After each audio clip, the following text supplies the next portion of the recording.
Hello बच्चों, welcome to my channel टीके गुरु लर्नोलॉजी। I hope आप सभी अच्छे होंगे और पिछली वीडियोस भी आपने देखी होगी, आपको समझ में आए होंगे चैप्टर सारे। तो आज हम क्लास 4 की लेसन 5 ए हैप्पी चाइल्ड डिस्कस करने जा रहे हैं। तो अ हैप्पी चाइल्ड, हैप्पी मतलब होता है खुश, चाइल्ड मतलब बच्चा। तो एक खुश बच्चा है ना। तो स्टोरी एक बच्चे के ऊपर है, बच्चा या बच्ची है ना। फिगर में देखिए, यहाँ पे एक फिगर दिया हुआ है, इसमें एक लड़की है, ये उसका घर है, एक पेड़ है, पेड़ के नीचे वो बैठी है आराम से और देखने में बहुत खुश लग रही है, देखने में खुश लग रही है ना। तो ये इसका घर है, रेड कलर का है ना। तो आइए देखते हैं इस पार्ट में ये खुश क्यों है और इस पोएम में उसके बारे में क्या बताया जा रहा है।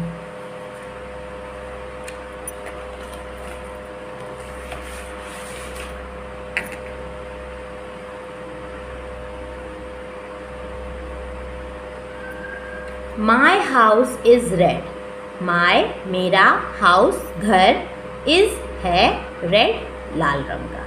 अ लिटिल हाउस, लिटिल मतलब छोटा, हाउस मतलब घर। पहले काम करते हैं, हम ये पूरी पोएम पढ़ लेते हैं, ठीक है। आप प्रोनाउंसिएशन भी देख लीजिए, कौन सा वर्ड कैसे प्रोनाउंशिएट होता है। पोएम्स भी याद करनी होंगी आपको, तो कैसे रीडिंग करनी है poem. My house is red, a little house, a happy child M I. I laugh and play and live long day, I hardly ever cry. I have a tree, a green tree, to shed me from the sun, and under it I often sit when all my work is done. Okay?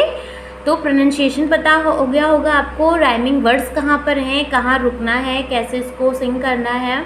तो अब हम आ जाते हैं इसकी meaning पर, है ना। My house is red, a little house, my मेरा हाउस घर, इज़ है रेड लाल रंग का, अ लिटिल छोटा, हाउस मतलब घर, मेरा घर लाल रंग का है, एक छोटा सा घर। अ हैप्पी चाइल्ड, एक खुश बच्चा या एक खुश बच्ची, एम आई मैं हूँ मैं एक खुश बच्ची हूँ। आई लाफ हंसना, एंड प्ले और खेलना, एंड लिव और जीना, लॉन्ग डे एक लंबा दिन, यानी I hardly ever cry, hardly मतलब मुश्किल से, कभी रोना, है ना।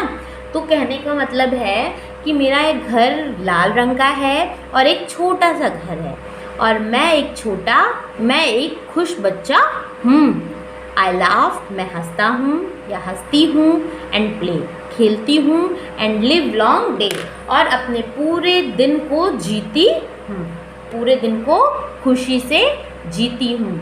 आई हार्डली एवर क्राई, बहुत मुश्किल से ही मैं कभी रोती होंगी या मैं कभी नहीं रोती हूँ। हार्डली एवर क्राई का मतलब है कभी नहीं रोती हूँ, बहुत कम रोती हूँ।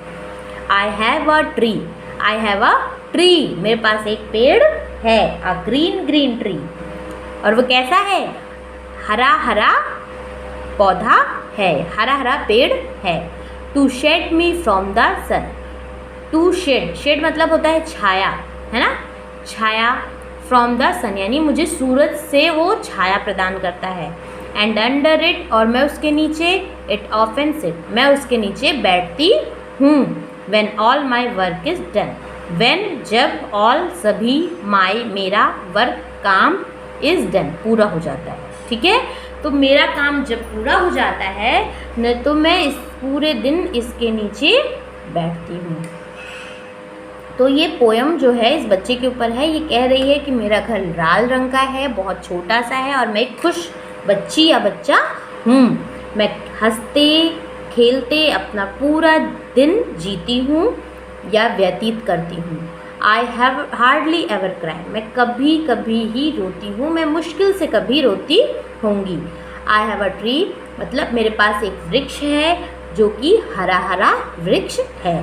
To shade me from the sun और जो मुझे सूरज से छाया प्रदान करता है। And under it I often sit, मैं इसके नीचे देर तक बैठती हूँ, कब, जब मेरा सारा काम कंप्लीट या पूरा हो जाता है, ठीक है।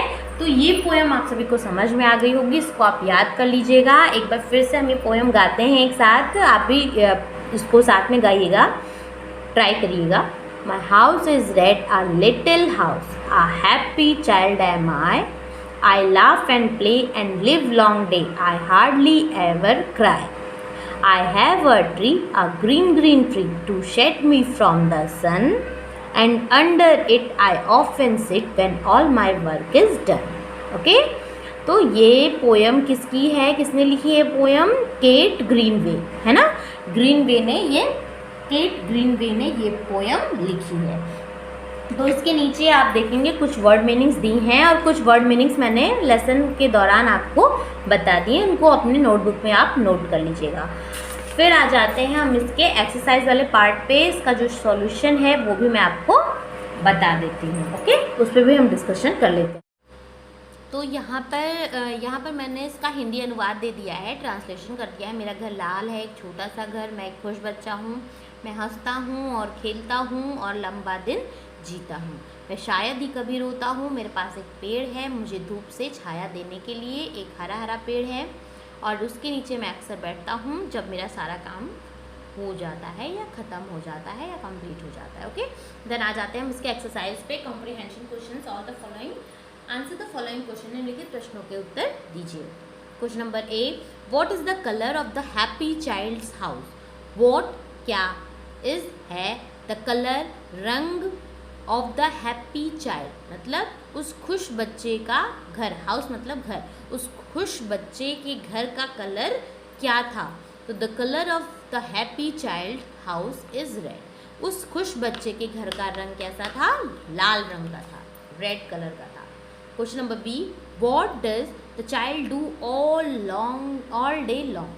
मतलब पूरे दिन या दिन भर वो बच्चा क्या करता था? ऑल डे लॉन्ग मतलब दिन भर, उस लंबे दिन के दौरान वह क्या करता था? The child laughs and play all day long. तो क्या करता था? हंसता था, खेलता था पूरे दिन भर। वह क्या करता था? हंसता और खेलता था।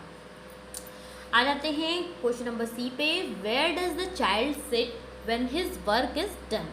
वेयर डज मतलब कहाँ पर, द चाइल्ड बच्चा, सिट मतलब बैठना, व्हेन मतलब जब, हिज वर्क उसका काम, इज डन पूरा हो जाता था। तो उसका काम जब पूरा हो जाता था तो वो कहाँ बैठता था? When his work is done, जब उसका काम पूरा हो जाता था, the child sits under the tree। तो चाइल्ड कहाँ बैठता था, बच्चा कहाँ बैठता था? अंडर द ट्री, पेड़ के नीचे जो उसके घर के पास था। Question number D, what shades the child from the sun? तो शेड्स मतलब होता है छाया प्रदान करना। तो द चाइल्ड बच्चा फ्रॉम द सन, सूरज से उसे छाया कौन प्रदान करता था? The tree shades the child from the sun. तो जो वृक्ष था, जो द ट्री था, द ट्री यानी कि जो वृक्ष था वो उसे उस धूप से या सूरज से छाया प्रदान करता था। How are trees useful to us? How are कैसे, ट्रीज मतलब वृक्ष, यूजफुल उपयोगी हमारे लिए, टू अस हमारे लिए वृक्ष किस तरीके से उपयोगी है? तो आंसर है ट्रीज गिव्स अस मतलब हमें देते हैं, अस मतलब हमें, गिव मतलब देना। क्या क्या देते हैं? फ्लावर्स फूल, फ्रूट्स फल, वुड लकड़ी, शेड छाया, एटसेट्रा मतलब और भी बहुत सारी चीज़ें हैं जो ये हमें देता है, जैसे कि मेडिसिन्स हो गई और किसी जो है पेड़ के जो है तने से दवाइयाँ बनती हैं और छाल से कई तरीके के साबुन बनते हैं, पत्तियों से दवाइयाँ बनती हैं, है ना। तो बहुत सारे यूजेस हैं इन ट्रीज़ के। तो यहाँ पे हम कुछ ही मेंशन कर रहे हैं, नहीं तो आपका आंसर बहुत लॉन्ग हो जाएगा। ट्रीज गिव्स अस फ्लावर, फूल फल लकड़ी छाया, ये सब सारी चीज़ें हमें ये प्रदान करता है। So they are very useful to us. तो यानी कि इसका मतलब दे आर मतलब ये सभी यानी वृक्ष वेरी यूजफुल बहुत उपयोगी हैं हमारे लिए, ठीक है। देन हम आ जाते हैं वर्ड पावर पे। वर्ड पावर ये है कि इसमें आपको समझ नहीं आ रहा होगा, आप अपनी टेक्स्ट बुक खोल लीजिए। टेक्स्ट बुक में वर्ड पावर में क्या है, बटरफ्लाई बनी हुई है ना, बटरफ्लाई बनी है।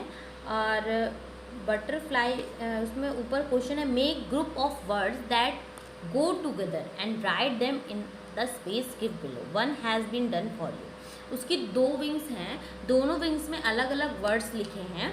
तो जैसे होता है ना मैच द फॉलोइंग हम करते हैं, तो वैसे ही दोनों विंग्स में जो वर्ड्स हैं कुछ मतलब दो पेयर्स ऐसे हैं, उसको पेयरिंग करना है, एक दूसरे से मैच करते हैं, तो उन्हें एक साथ करके नीचे ब्लॉक्स दिए हैं, उसमें हमें